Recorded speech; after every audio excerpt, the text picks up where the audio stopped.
Hello and welcome to Atop the Fourth Wall, where bad comics burn. Today's subjects were donated to me on the strict conditions that I must review them, because he thought they were absolutely atrocious. Are they? Well, not really. But before we get to the comics themselves, let's talk about the world of Warcraft for a moment. Before you ask, no, I don't play it. But I used to. A while back, as a Christmas present, my aunt gave me several months free after I had expressed an interest in playing. It was an alright game, though it took me forever to get my damn horse, which is all I really wanted since traveling was slow. And don't get me wrong, we wouldn't be here if these comics didn't suck in some fashion. So what's the problem? Well, let's dig into World of Warcraft number 2 and number 3 and find out. The cover to number 2 is, well, bland. I mean really bland. Which is sad because it's penciled by Jim Lee, one of the best artists in the industry. But it's just a static shot of Conan the Barbarian here with two orcish beings behind him. We open to our protagonist, the amnesiac human warrior referred to only as Crocbait, forced into fighting a gladiatorial master since he's been captured and made a slave. Huh, I guess my Conan the Barbarian metaphor actually is accurate. I'm Haiku Steeledge, Pinkskin. Oh boy, let's jump right into it, shall we? First of all, who the hell just shouts their name in the middle of Linkara of a fight? Secondly, Pinkskin? What are you, Andorians from Star Trek Enterprise now? The Pinkskins. Answer me, Pinkskin! Pinkskin. We're gonna see an elf in a second who's got pinker skin than the human. What the hell do they call her? Hot pink skin with a touch of auburn? Thirdly, Haiku Steeledge? Haiku Steeledge. My name is Haiku. Steeledge is my family name. Springtime comes and goes. I hear you don't even know your own name.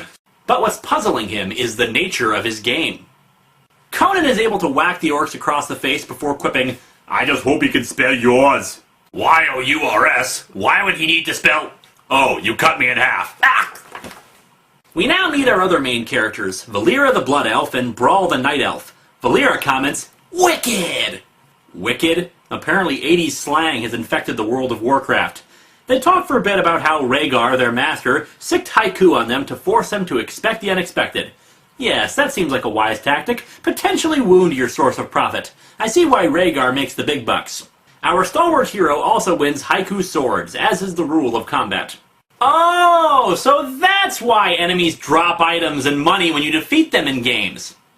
We cut to an armory called the Hall of Legends. By the way, get used to the names, folks. They never stop getting tossed at us, even though they're only there for like 2 pages. The weapons stored here come from every continent on Azeroth and the orcs' homeworld, Draenor. Wait, orcs are aliens? Oh, and look, apparently one of those legends is Cloud Strife from Final Fantasy VII. Neato! Rhaegar says they can choose any weapon they want to carry into the arena for their next battle. Really? You're handing your slaves weapons before they actually get to the fight? For that matter, why are they still in armor and not imprisoned in some way? Are the slaves on the honor system? These, a set of orc daggers, long as swords and sharp as dragon's teeth, beautifully balanced. I like to loudly announce how awesome my weapons are. Look, a magic gun, wood finish with metal on top, aluminum, I think. I don't know. Beautifully, shooty. I choose a druid's weapon. And I choose you, Bulbasaur! Holy crap, this thing actually works! Conan sees a belt, which causes him to freeze and imagine Dr. Wily in armor. What's wrong with him? The belt must have triggered a memory. Don't worry, just a flashback. It'll be over in a minute. We cut to the group leaving aboard a zeppelin while more silly names are thrown at us. And only now are they actually wearing any kind of chains. The two elves continually argue, a fact commented on by a goblin. Two of your team are constantly bickering while the other stares into the distance and broods. You may have a problem there. I mean, with Cloud's sword from earlier and now this, it's looking more and more like a Final Fantasy game by the minute. In the area known as Feralis in southwestern Kalimdor lie the ruins of the ancient highborn city of Eldrathalis. Look, Walt Simonson, you're not Tolkien, and this is not Lord of the Rings. We do not need to know this information or these names. Airship fly to arena, people hit each other, that's all we need. Seriously, this goes on for several pages where we have background exposition. Nobody shuts up in this book. They're always talking about something and providing useless backstory. Also, the Night Elf turns into a bear. Huh. Among the random shouting from the audience, we also see more shouting about the pink skin.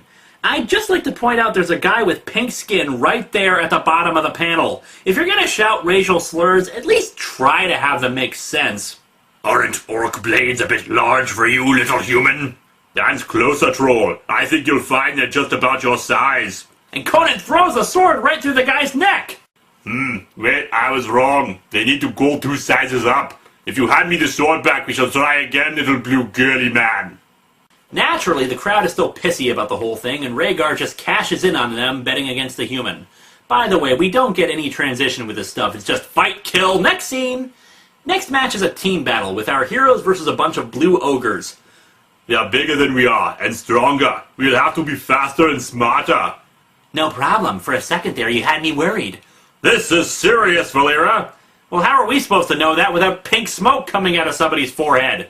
So they fight, blah blah blah. It's seriously hard to comment on a fight when it's done in an alright fashion. Really, my only complaint is about Valera's armor. Of course, they decided to have her cleavage exposed and her armor riding up her ass like a thong. Because, you know, even when you're in a fight for your life, you need to show off what you got. After a while, the crowd finally gets around to supporting Conan, calling him Logosh! According to Rhaegar, it means Ghost Wolf. So, why don't they just say Ghost Wolf? And so our comic ends with a Tauren woman saying she wants to buy Valera so she can put together an all-female gladiator team. Why do I get the feeling there's going to be a lot of catfights in the issues to come? The cover for issue 3 is a little bit better, but not by much. We have Conan and Antlers Elf riding on the back of a giant blue bird while it fights a chimera. The painted style really works here, and I've got no complaints. We open to a splash page with lots more exposition for the previous issue. The Gladiator Trio, owned and trained by the orc Rhaegar Earthfury, leaves as the new crowned champions. Rhaegar Earthfury? These are like rejected Star Wars names. At this point, I would just like to point out that I'm changing my name to Awesome McBadass Power Fist. While the people continue to shout out plot points for no particular reason, we see this masked fellow stalking our heroes. Strangely enough, this man bears a striking resemblance to another Wildstorm character named Grifter. So apparently Grifter plays the game, which seems to work for him considering he's got more pouches on him than a Rob Liefeld sketch. Antlers Elf is sad that they have to leave Valera behind and say that he accepted Rhaegar's ownership of him because he trusts him. You're saying you had a choice about your service to him? We, all of us, have choices. Apparently I've been misled about the concept of slavery. It's all about choice and certainly not about losing your ability to make choices to someone else. While Antlers Elf tells Valera that they'll come back for her, Valera is skeptical about their chances and decides to break out herself. On board the dirigible, the two gladiators discuss the possibility of going into the Pools of Vision to try to restore Conan's memories. How dramatically convenient. Isn't this exactly what you think of when you think World of Warcraft? Emo warriors who have lost their memories? I always thought it was about leveling up, completing quests, and getting annoyed at that one boss who just won't die despite throwing the whole party at him. I must have been playing the wrong game. Meanwhile, Grifter reports to a silhouetted figure about discovering Conan. He gets some money for his efforts, and the silhouetted figure tells his servant to kill Grifter after he's left. Dude! Okay, seriously, man, you live in a world with magicians and sorcerers. They can do something about that face. In central Kalimdor, on the northwestern plains of Mulgore, lies the Tauren capital, Thunder Bluff, led by the mighty Chief Khan of the Bloodhoof clan. Get on with it. Yes, get on with it!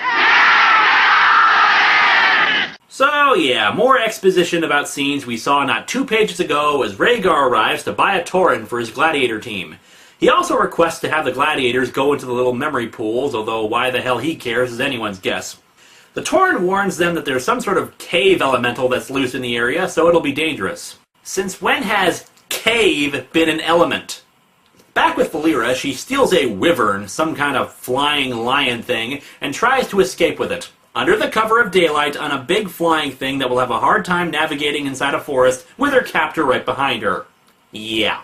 The late afternoon sun rims the mesas in gold as Magatha and her grim totem clan watch Logosh and Brawl cross the span to spirit rise and follow the path to the pools of vision. That was all one sentence, by the way. These caverns are astonishing, Brawl. Well, they're mint-flavored, I guess.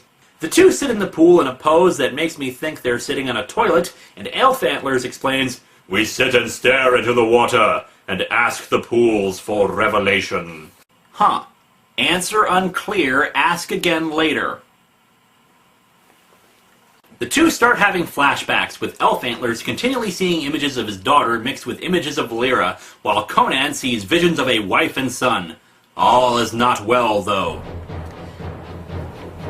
A hand starts to sift through the water, and Elf Antlers awakens to find something wrong. Logosh, get out of the water! Yes, our cave elemental has finally arrived! Its voice is the voice of an avalanche. If there are words, Logosh does not speak its language. At least, not its vocal language. You killed my mother. You killed my father. You killed my people. You took my father's sword. So, using the brilliant strategy of, hitting it, the cave elemental is defeated, and Conan explains to Elf Antlers that he's going to be leaving, since he apparently has people who need him as well as a son. Later they're brought to the tent of Hamul, another Tauren. There he explains the legend of the ghost wolf that Conan is apparently named after. It of course takes a full page to explain it, so I'll just sum it up. Wolfie dies, comes back as a guy who keeps on helping people out. There, done. Hamul gives Conan a gift. Take it as a token of my thanks for destroying the elemental that disturbed our pools of vision. I am honored. Ooh, a feather. Thanks. Why would I want gold or my freedom when I've got a feather? Huzzah! No, apparently the feather can glow, and it summons a hippogriff to come pick the two up. Meanwhile, Valera catches up with the group and spots them escaping, but has to hide when she sees Rhaegar sending goons after them. However, he knows that Hamul had a hand in letting them escape, and doesn't really care all that much if they're recaptured. I knew this day was coming. A man is truly a prisoner only as long as he agrees to remain one. Oh, so slaves and convicted criminals are only where they are because they want to be! And so our comic ends with Silhouetted Person instructing an assassin to murder Conan, but to do it subtly. Yes, because dead people are just so inconspicuous. These comics are just lame! The exposition is tedious, the characters are pretty one-dimensional, and the dialogue is forced and overly melodramatic. In the end, you'd get more enjoyment shelling out the $15 a month to play WoW than you would the $2.99 you paid for either issue. Pleased to meet you. Hope you guessed my name. But what's puzzling you is the nature of my game. Ho! Daye! We won again! This is good! But what is best in life? The open steppe, a fleet horse, falcons at your wrist, and the wind in your hair. Wrong! Conan! What is best in life? To crush your enemies, see them driven before you, and to hear the lamentations of their women.